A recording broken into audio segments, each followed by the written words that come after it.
여러분 안녕하십니까? 코로나19 통합 뉴스룸 5시 뉴스입니다. 오늘 국회에서는 5명의 장관 후보자에 대한 인사청문회가 열리고 있습니다. 후보자들의 가족 동반 외유성 출장, 또 관서를 이용한 재테크 등이 도마에 올랐는데요. 국회 취재기자 연결합니다. 손서영 기자, 이 국민의힘에서는 임혜수 과기부 장관 후보자를 가장 크게 문제 삼는 것 같습니다. 네, 임 후보자가 교수 시절 국가지원 출장에 딸둘이 여러 차례 동행했던 일, 그리고 논문 표절 의혹 등을 놓고 공세를 집중하고 있습니다. 공과 사를 구별 못하는 사람이 어떻게 부처를 이끄냐, 또 엄마 찬스로 자녀들에게 특혜를 준 것이라며 임 후보자의 자진 사퇴를 촉구했습니다. 임 후보자는 딸들이 출장에 동행했을 때 호텔방을 함께 썼다고 인정하고 사력 입지 못한 점이 있었다면서도 다른 비용은 자비로 처리했다고 답변했습니다. 민주당 우상호 의원은 공공기관 돈을 가족이 쓴 거는 아니라고 확인하면서도 가족을 공적 활동에 대동하는 건 국민 정서가 열리지 않았다고 지적했습니다. 제자 논문에 남편의 이름을 올린 것은 남편의 수학적 분석을 활용했기 때문이라고 임 후보자는 해명했는데요. 민주당 한준호 의원은 이를 두고 남편과 함께 연구했던 퀴리 부인 사례를 들며 옹호하기도 했습니다. 네, 이 노형욱 국토부 장관 후보자에 대해서는 이 관사를 활용해 재테크를 했다는 이른바 관테크 의혹이 제기됐군요. 네, 국민의힘 이종배 의원은 공무원 특별공급 아파트와 관련해서는 투기를 한 것이라며 사퇴를 촉구했습니다. 이에 대해 노 후보자는 결과적으로 특별 분양 아파트에 거주를 못했고 매각 차익이 생겼다며 사과했습니다. 부인이 고가의 도자기를 외교관 이삿짐으로 들여온 뒤 판매해서 이 관세법 위반 의혹이 제기된 박준영 해수부 장관 후보자도 사과했습니다. 이 야당이 철저한 검증을 벼르고 있는데 오늘 청문회는 늦게까지 이어질 가능성이 높겠군요. 네, 그렇습니다. 국민의힘은 새로 선출된 원내 지도부가 치르는 첫 인사청문회인 만큼 공세를 예고하고 있습니다. 반면 민주당은 후보자 자질과 정책 비전을 검증해야 한다는 입장입니다. 청문회는 오늘 밤 늦게까지 이어질 것으로 보입니다. 여야는 청문회 결과를 담은 보고서를 합의해 채택해야 하는데 이 후보자 적격성 판단을 놓고 의견 차이가 크면 민주당 단독으로 보고서 채택에 나설 가능성이 높습니다. 지금까지 국회에서 전해드렸습니다. 국민의힘 김기현 당대표 권한대행은 청와대의 김오수 검찰총장 후보자 지명에 대해 법률관계 최고수장의 자리에 하자투성이인 사람만 앉히겠다는 것은 뻔뻔함에 극치라면서 후보 추천위원회에서 꼴찌한 사람을 1등으로 만드는 신기한 기술은 어디에서 나오느냐고 비판했습니다. 김기현 당대표 권한대행은 오늘 국회에서 열린 의원총회에서 이같이 밝히고 자신들의 불법을 뭉개고 정치적 편향성을 가중해 나가면 국민의 엄중한 심판에 직면할 거라는 걸 명확하게 경고한다고 말했습니다.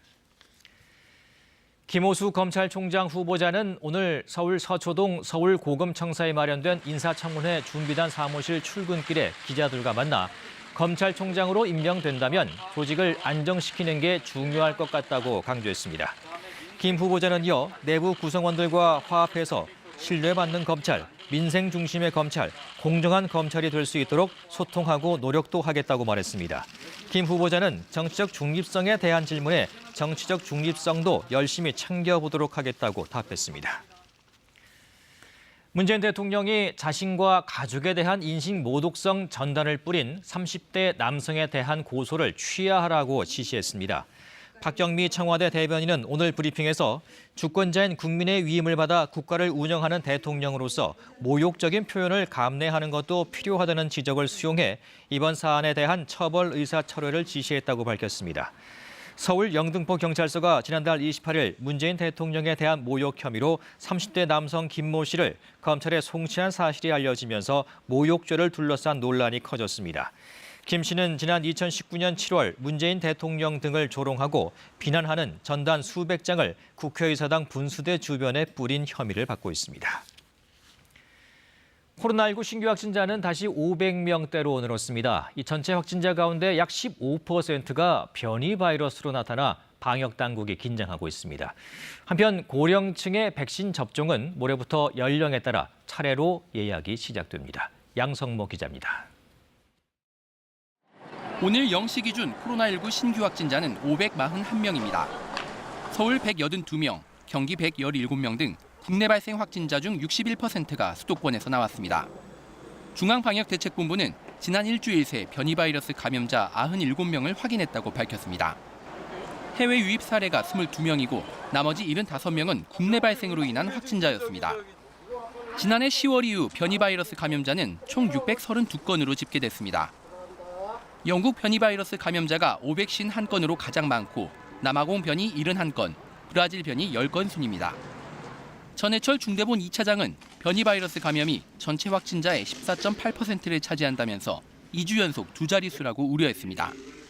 정부는 변이 바이러스 확산을 늦추기 위해 각 시도에 선별검사법을 도입하고 변이 바이러스 확진자와 접촉하면 밀접 접촉자가 아니어도 반드시 PCR 검사를 받도록 했습니다. 한편 인도에 체류해온 우리 교민 172명이 오늘 오전 입국했습니다. 이들은 임시생활시설에서 7일간 격리한 뒤 이후 7일간 자택 등에서 자가격리를 해야 하며 3차례 검사를 받아야 합니다. 오늘 0시 기준 신규 1차 백신 접종자는 66,920명이 늘었습니다. 직전 마지막 평일이었던 지난달 30일 하루 25만 9천여 명과 비교하면 4분의 1 수준으로 줄었습니다. 일시적인 백신 수급 불균형으로 접종 속도가 더뎌진 가운데 정부는 상반기까지 1,420만 회분을 순차적으로 도입하겠다고 밝혔습니다. 계획에 따라 내일 새벽 화이자 백신 43만 6천 회분이 들어올 예정입니다. 모레부터는 70에서 74세 어르신을 시작으로 고령자 아스트라제네카 접종 사전 예약이 시작됩니다. KBS 뉴스 양선모입니다. 어제 강원도 강릉에서 외국인 노동자 6명이 확진된 이후 오늘 43명이 추가로 확진됐습니다. 이들 모두 외국인 노동자로 확인됐는데요. 현장 취재기자 연결합니다. 네, 박상희 기자, 강릉 상황이 심상치 않군요. 네, 이곳 강릉시 보건소에서는 강릉의 모든 외국인 노동자를 대상으로 코로나19 검사를 진행하고 있습니다. 외국인을 포함한 여러 시민들이 검사를 받으려는 모습을 지금도 볼 수 있는데요. 어제에 이어 오늘 아침 강릉에서 43명이 대거 확진되면서 보건소에서는 오늘 저녁 8시까지 검사가 이뤄질 예정입니다. 오늘 확진된 43명은 러시아 국적을 포함해 모두 외국인 노동자들입니다. 어제 강릉에서는 과학산업단지 공장에서 일한 외국인 노동자 6명이 확진됐는데요. 이에 따라 외국인 노동자들이 많이 찾는 인력사무소가 집중된 교동에 임시선별검사소를 설치했고 어제 734명을 검사한 결과 대규모 집단 감염이 확인됐습니다. 앞서 이달 1일 강릉의 20대 외국인 유학생이 코로나 양성 판정을 받았고 이 유학생이 외국인 노동자들과 함께 일하면서 감염이 시작됐습니다. 오늘 발생한 43명의 확진자들의 경우 아직 정확한 감염 경로가 밝혀지지 않았는데요. 농번기를 맞아 계절 근로자들이 다수 유입된 데다 라마단 기간에 많은 인원들이 함께 저녁 식사를 하다 대규모 확진이 이뤄진 것으로 강릉시는 보고 있습니다. 이에 따라 강릉시는 오늘 정오를 기점으로 사회적 거리 두기 단계를 2단계로 격상했습니다. 강릉시는 정식 등록 여부와 상관없이 모두 무료로 코로나 검사가 가능하다며 고용주들에게 외국인 노동자들의 검사를 촉구하라고 당부했습니다. 지금까지 강릉시 보건소에서 KBS 뉴스 박상입니다. 아스트라제네카 백신을 접종받은 뒤 의식을 잃은 50대 여성 경찰관의 자녀가 철저한 조사를 촉구하는 국민청원을 제기했습니다. 청원인은 어머니가 어떤 지병이나 기저질환도 없이 건강했지만 백신 접종 이후 뇌출혈로 쓰러졌다며 섣부른 결론을 내지 말고 억울함이 없도록 철저한 조사를 당부한다고 강조했습니다. 또 어머니가 가족들의 만류에도 경찰이라는 책임을 다하기 위해 순서에 따라 백신을 접종받았다면서 다시는 이런 사례가 없기를 바란다고 덧붙였습니다. 홍원식 남양유업 회장이 논란을 빚은 불가리스 사태에 대해 공식 사과하고 회장직에서 물러나겠다고 밝혔습니다. 경영권도 자녀에게 물려주지 않겠다고 강조했습니다. 은준수 기자입니다. 홍원식 남양유업 회장이 고개를 숙였습니다. 불가리스 효과 발표로 논란을 빚은 지 3주 만입니다. 분노하셨을 모든 국민들과 직원, 대리점주 및 낙농가 여러분들께 진심으로 사과드립니다.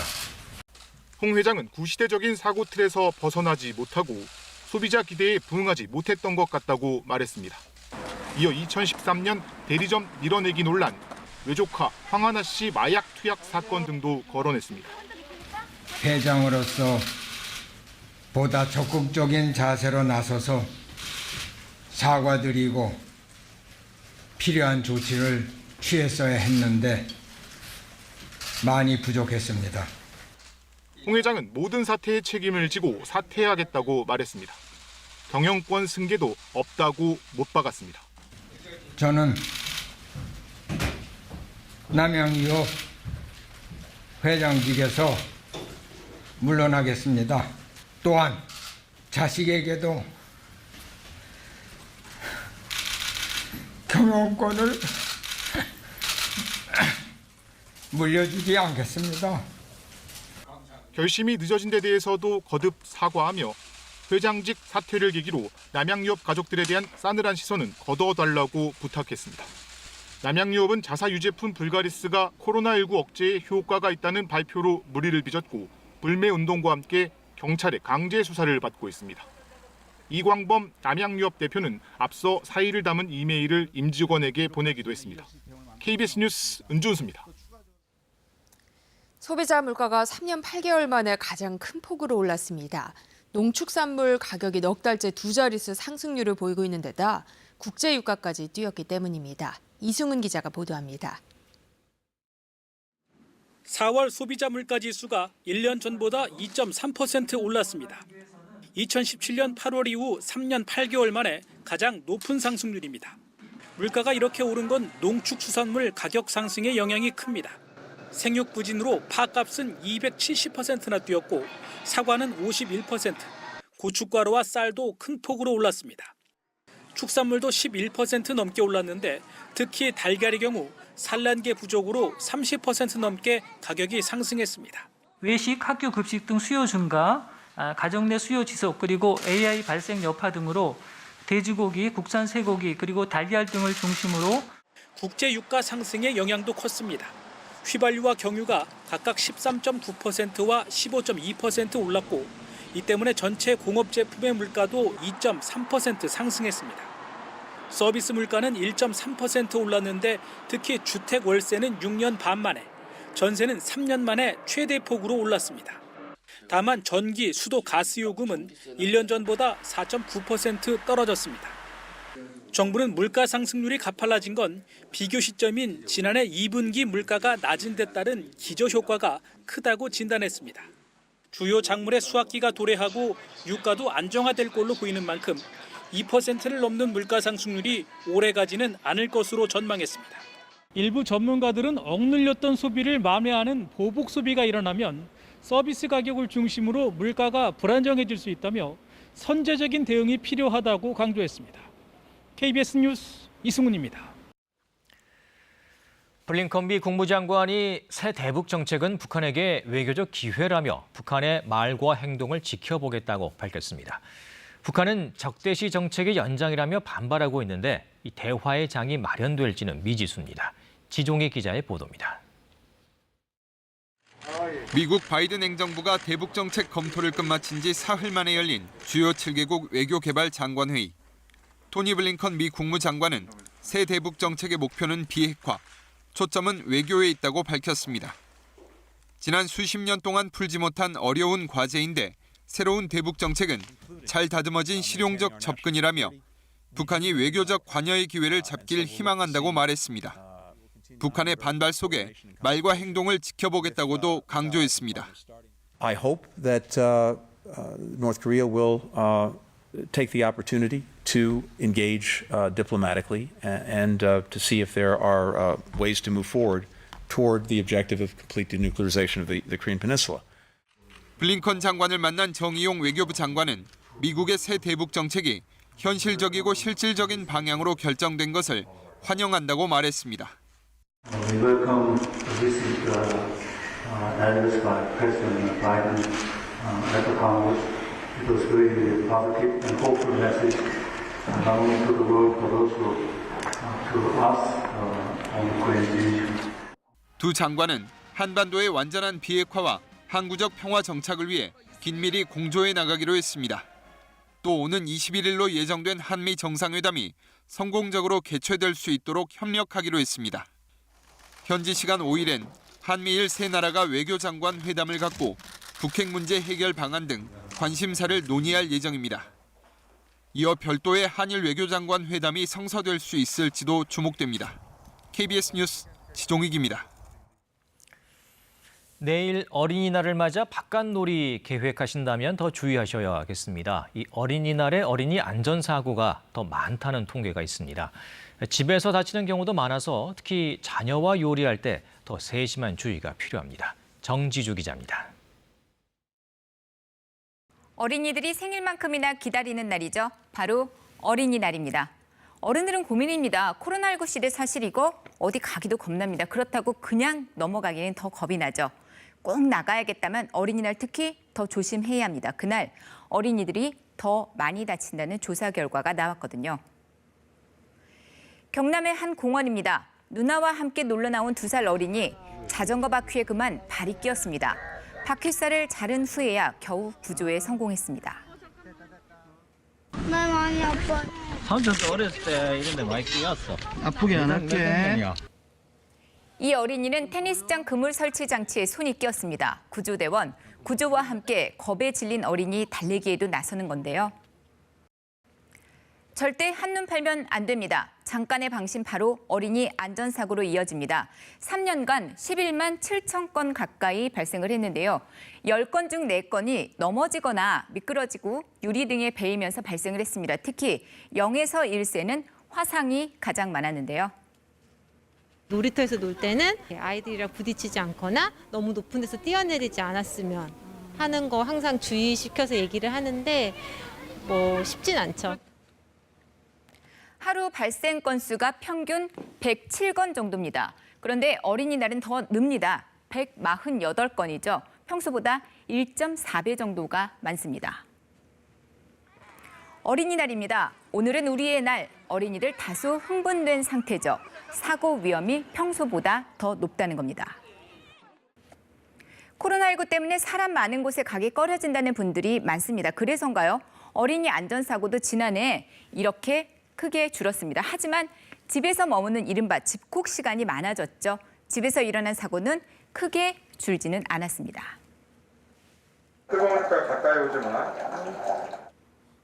뜨거운 불도 있고요. 뜨거운 김도 있는 주방입니다. 어른 눈엔 위험한 거 천지지만 어린이 눈에는 이거 온통 신기한 세상입니다. 일단 손부터 대는 거죠.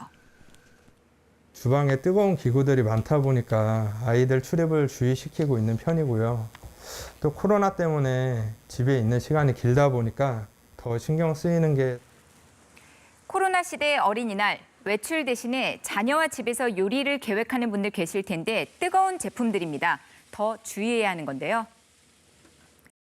집에서 요리하고 머리 손질하고 또 운동하는 도구들을 홈코노미 제품들이라고 하는데 이와 관련된 어린이 안전사고가 해마다 꾸준히 발생을 했죠. 최근 3년 동안에 1,278건입니다.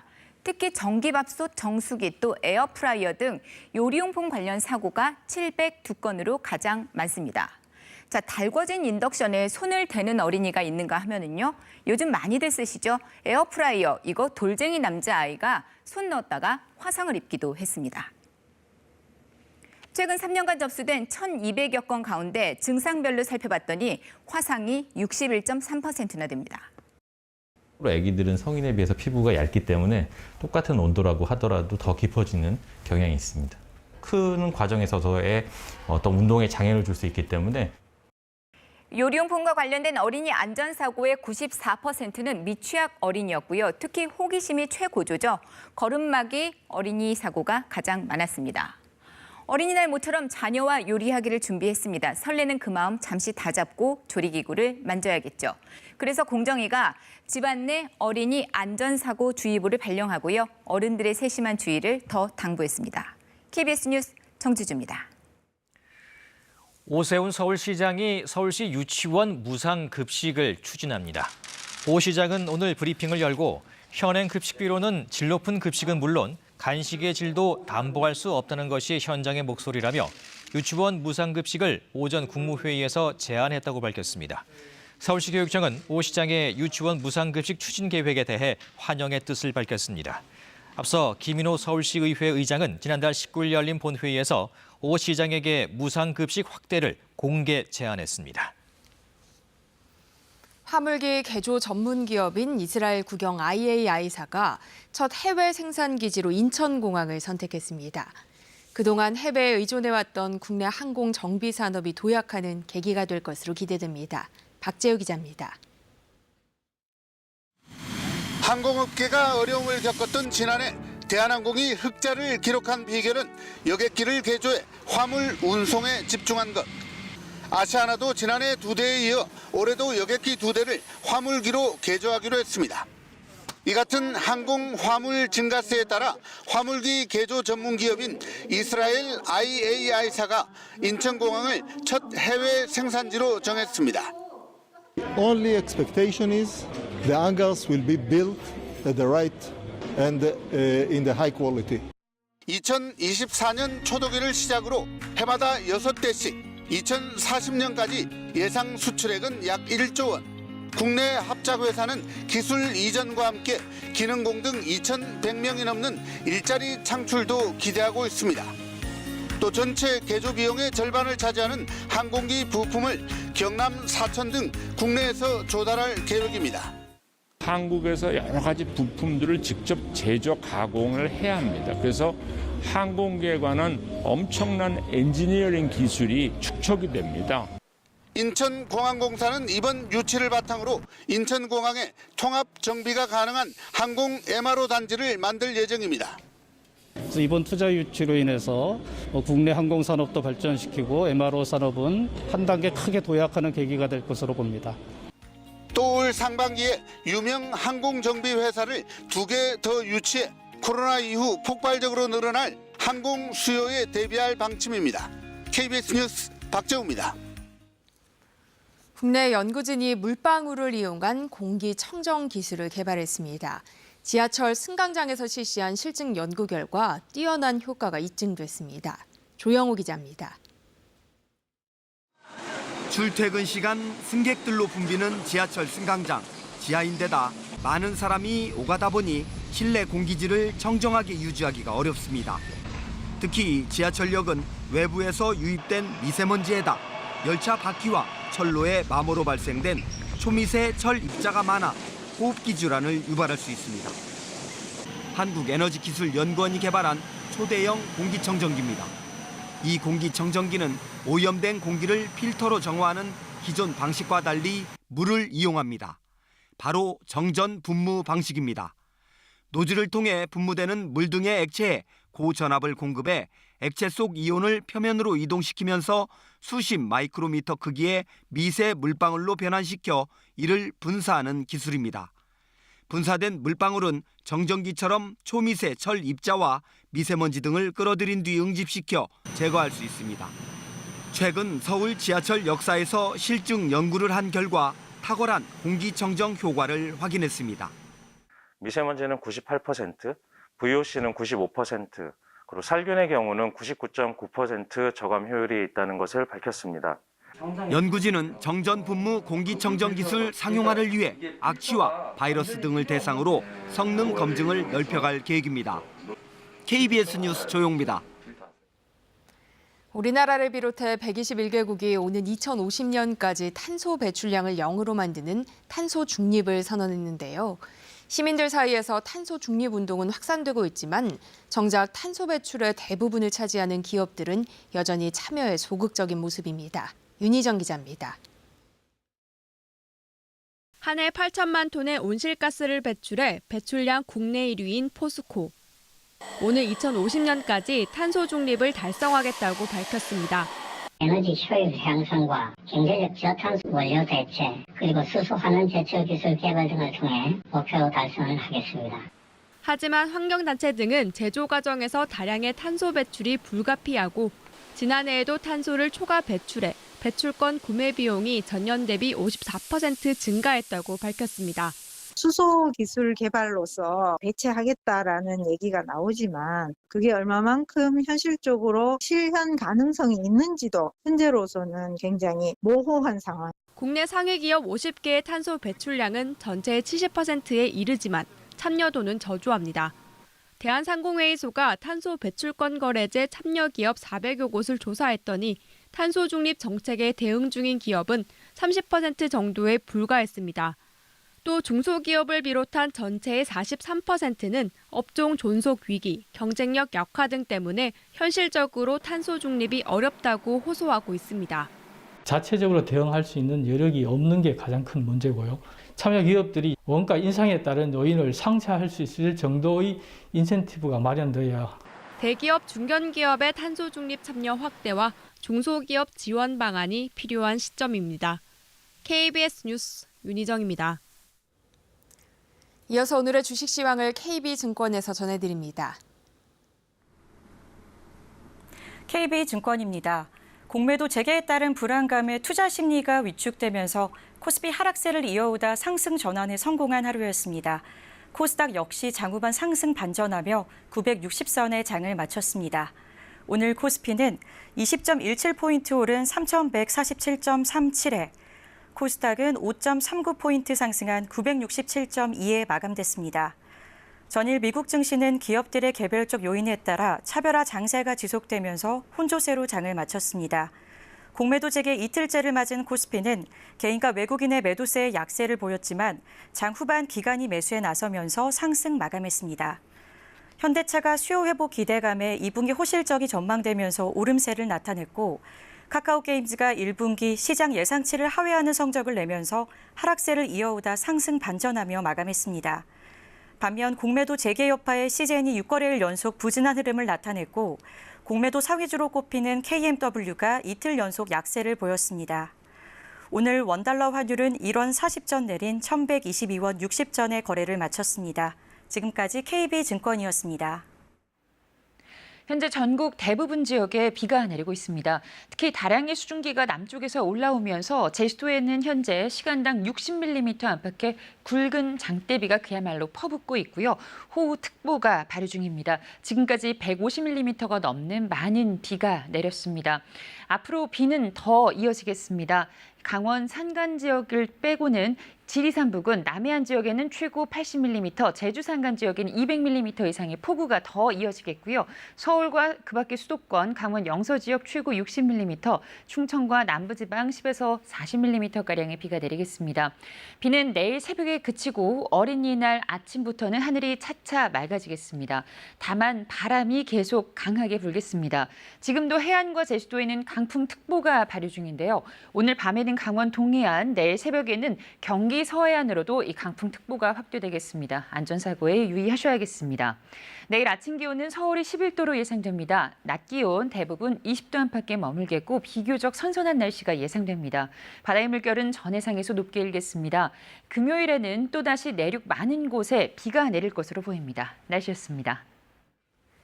코로나19 통합뉴스룸은 7시 뉴스에서 이어집니다. 시청해주신 여러분 고맙습니다.